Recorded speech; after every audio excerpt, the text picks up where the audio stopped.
paano gawin yung pakakakmulods. Simple lang idol, ganito turuan kita. Kuha ka lang ng kahoy. Yan. Kahit gano'ng kahaba. Basta wag lang ganun kaiksi rin. Ganyan. Yan siya kahoy. Yan. Tapos bibiyakan mo lang dito sa gitna. Ayan. May biyak na. Tapos kuha ka lang ng dahon. Ito. Dahon. Tapos lagay mo lang sa gitna ng biyak ng iyong kahoy. Ayan.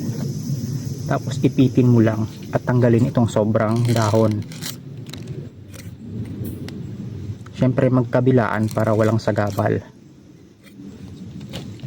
So ayan na siya.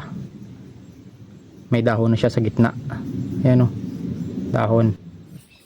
Tapos ihipan lang natin. Nakadepende yung timpla nito sa pag-iihip mo. May timpla rin kasi ito. So ayun, ayos yung tunog.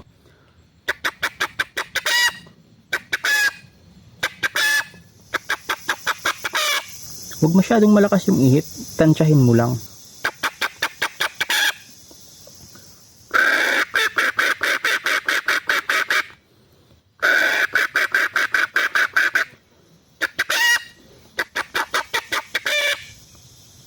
Ayos.